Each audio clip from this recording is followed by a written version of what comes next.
ada yang lebih pinter, lebih keren, lebih ini, enggak. Semuanya butuh belajar. Silakan Nasrul. Ada yang mau kamu tanya, Nasrul?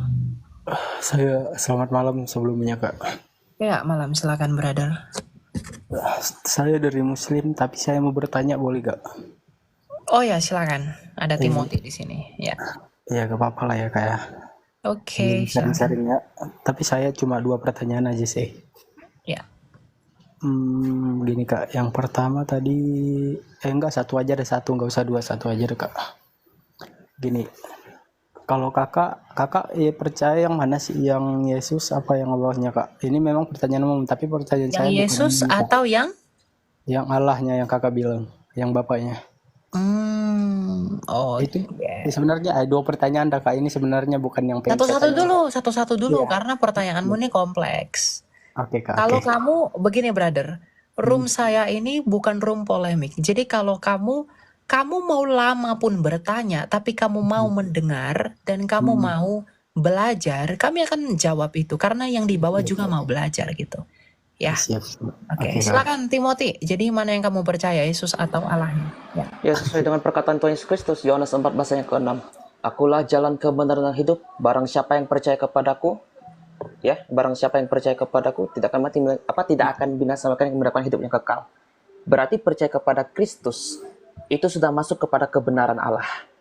Apalagi Yesus mengatakan dalam Yohanes 4 ayat 22, menyembah dalam roh dan kebenaran. Siapa kebenaran itu? Allah Bapa. Yohanes 17 ayat ketiga.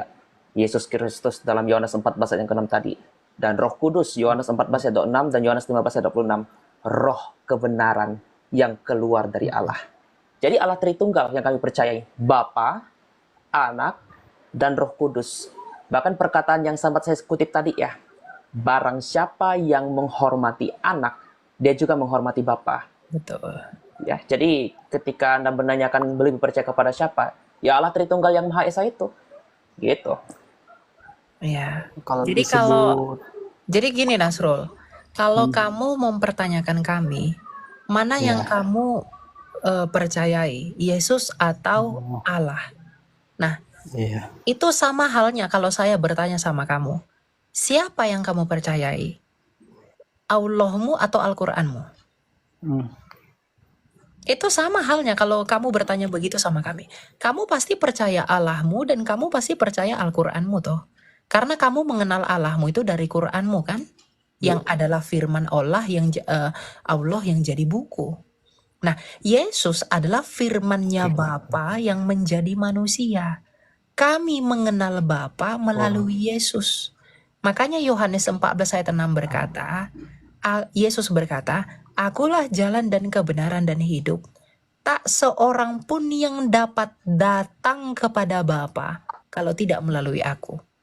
Karena akulah firman-Nya Bapa yang menyatakan siapa Bapa." Jadi kami mengenal siapa Bapa yang tak kelihatan itu melalui Yesus yang adalah firman-Nya sendiri. Sama seperti kamu. Kamu mengenal Allahmu itu dari firman-Nya yang menjadi buku yaitu Al-Quran. Tanpa Al-Quran, kamu nggak bisa mengenal Allahmu. Maka tanpa Yesus, kami tidak bisa mengenal Bapa. Bedanya, iman kamu firman menjadi buku, iman kami firman menjadi manusia. Jadi kami percaya Yesus, kami percaya Bapa. Karena Yesus adalah firman-Nya Bapa.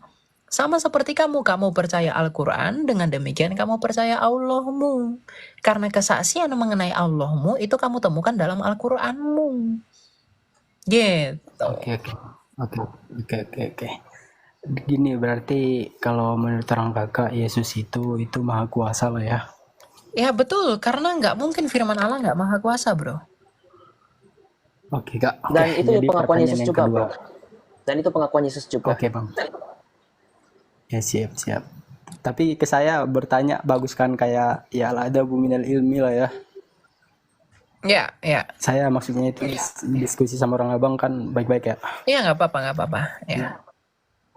Oke, Kami juga pertanyaan yang senang kedua. kok kalau ada yang mau belajar. Ya, yang kedua silakan. Gini Bang, kalau abang kan mengakui sendiri ya Yesus itu maha kuasa ya. Ya. Terus yang saya mau pertanyain, kenapa dia bergantung kepada manusia? untuk kelahirannya. Contohnya Maryam. Kalau Iya. di kami kan itu namanya Maryam. Kalau di orang Abang mungkin Maria ya, Bunda Maria.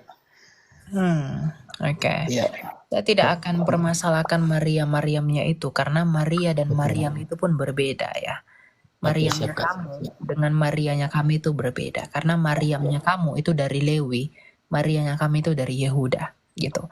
Nah, Oke, tapi terlepas dari itu, saya mau fokus kepada pertanyaan kamu bahwa kenapa Yesus harus bergantung pada manusia? Justru dia tidak menunjukkan ketergantungannya. Karena Injil yang dijanjikan kepada Adam dan Hawa, kamu tahu nggak apa? Keturunan perempuan. Jadi ketika Adam dan Hawa jatuh ke dalam dosa, Tuhan itu tidak menjanjikan agama, tapi menjanjikan anak yang akan lahir dari perempuan. Jadi oke. ketika Yesus lahir dari perempuan, bukan hasil perkawinan, dia menggenapi janji kepada Adam itu. Dan dia adalah sepenuhnya manusia dan sepenuhnya Allah, brother. Dia bukan Oke. superhero. Jadi Oke. dia harus kemanusiaannya ya harus lahir dari manusia. Kalau Oke. dia kemanusiaannya datang begitu aja tanpa kelahiran, dia tidak dapat menebus kami. Karena untuk menebus manusia yang lahir haruslah juga yang lahir dari manusia. Tetapi yang terlahir itu adalah yang dari Bunda Maria itu adalah kemanusiaannya Yesus, bukan Oke. keilahiannya. Meskipun ketika Yesus lahir dalam satu pribadi, dia sudah punya dua natur itu. Hmm. Begitu, jadi tidak tergantung pada manusia. Justru Oke, itu gini. menunjukkan kesempurnaan firman itu. Karena kalau menjadi manusia, ya harus menjadi manusia sepenuhnya seperti apa manusia itu adanya. Adakah manusia yang langsung jatuh dari langit? Atau adakah manusia yang datang dari batu? Mengalami kelahiran. Maka Yesus ketika firman itu menjadi manusia, ia harus mengalami kelahiran untuk menggenapi apa? Menggenapi janjinya kepada Adam dan Hawa, kepada Nabi Yesaya, kepada Yeremia, kepada Mika, kepada Yehezkiel, kepada Musa, dan Oke. kepada para nabi. Oke, Gitu. jadi itu udah dijawab lah ya Kak sama Kakak ya. Mhm. Nah, jadi gini Kak, kita saya kayak gini ya. Kalau Kakak kan dilahirkan dari orang tua Kakak ya, maaf ya. Betul, ya. Ya. Kalau Kakak dilahirkan dari orang tua Kakak, itu menurut Kakak bergantung gak itu sama orang tua? Bergantung dalam pengertian apa dulu nih?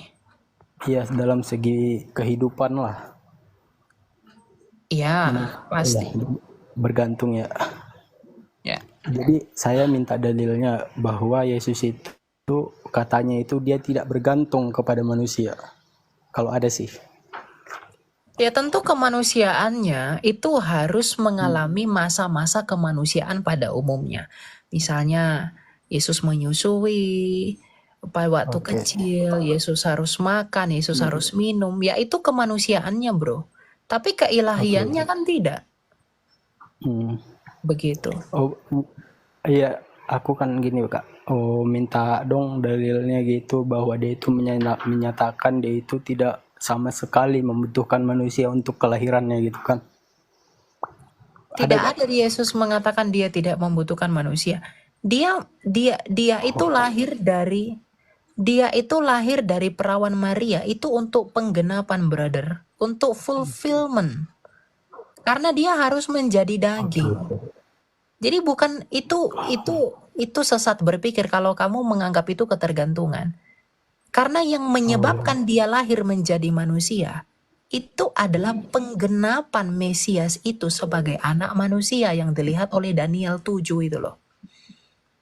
Oke, Makanya disebut anak manusia. Jadi kalau kamu katakan, oh dia kan bergantung makan, minum, dan lain-lain, itu bukan ketergantungan. Itu hakikatnya dia dan kodratnya yang tertambah sebagai manusia. Karena bagaimanapun manusia normal pada umumnya, ya pasti makan, pasti minum, itu kebutuhan, bukan ketergantungan. Iya benar Kak, benar-benar kan kalau Tuhan sama manusia beda ya Kak ya. Tuhan itu gelar, manusia itu hakikat, itu berbeda. Oke, berbeda ya Kak. Nah Iya, gini dia kan Yesus itu gelarnya adalah Tuhan, sebagai Mm-mm. penguasa, hakikatnya adalah manusia dan Allah. Karena dia punya Oke. dua natur. Begitu. Oke kak, oke kak. Jadi kita kayak gini kak ya. Kalau Tuhan sama manusia itu ya beda kan kak, benar kan? Tuhan itu gelar, brother. Allah dengan Oke. manusia itu yang berbeda. Oke kak. Berapa yang penting ada beda lah ya. Beda, betul. Benar-benar. Kalau menurut kakak nih, wajarkah Tuhan disamakan dengan manusia dan wajarkah Tuhan dia seperti manusia keluar dari tempat yang ya yang begitulah Iya, kayak saya gitu tahu. kan. Kalau jangankan itu, saya juga pernah mendapatkan, maaf ya Kak Ilya, saya tutup ya.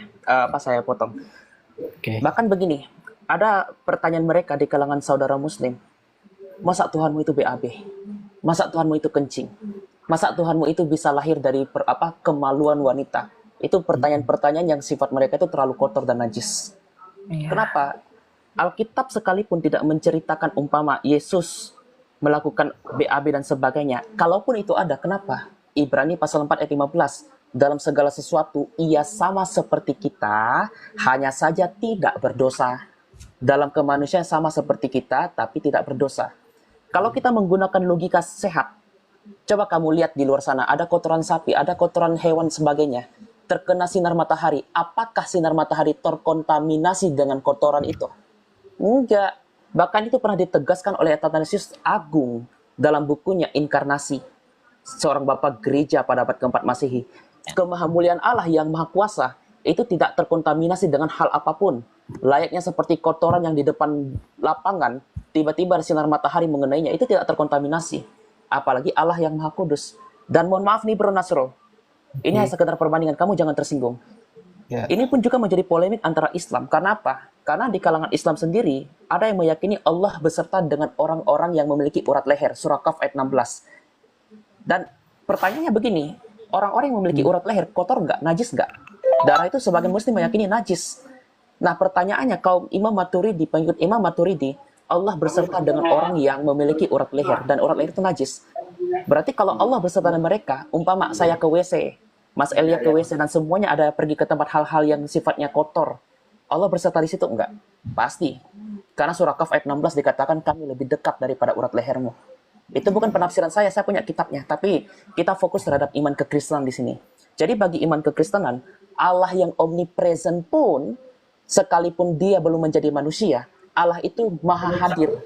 Bahkan di tempat kotor sekalipun, itu tidak terkontaminasi dengan kemahamuliaannya Allah. Yeremia 23:23-24, 1 Raja-Raja 8 ayat 27. Bahkan langit, maupun langit di atas segala langit tidak dapat menampung engkau ya Allah. Apalagi bumi yang memiliki kotoran itu. Gitu. Oke bang. Oke. Siap. Saya sih menerima bang jawabannya. Tapi karena saya muslim ya saya tidak bisa mengapakan lah ya. Kami tidak memaksa kamu untuk percaya, brother. Cuma kita punya gini, nalar orang itu tingkatnya beda-beda. Benar. Ya, kamu jadi ada yang bisa percaya, ada yang nggak bisa percaya karena ada yang nalarnya sampai, ada yang nalarnya nggak sampai. Jadi kita nggak ngejudging people berdasarkan itu. Tapi ya semua kan tergantung kapasitas masing-masing. Karena hikmat itu tidak dikaruniakan kepada semua orang. Tapi yang merendahkan diri pasti memiliki hikmat itu. Iya benar kak, benar. Oke. Teringatnya orang abang ini kakak apa abang sih? Maksudnya saya cowok. Oh, iya. Kakak ini apa? Orang Batak apa orang mana ini kak? Ya itu tidak terlalu penting. Enggak ya. Oke. Ya. Oke, thank you. Oke, kasih ya. Oke, ya. Oke ya.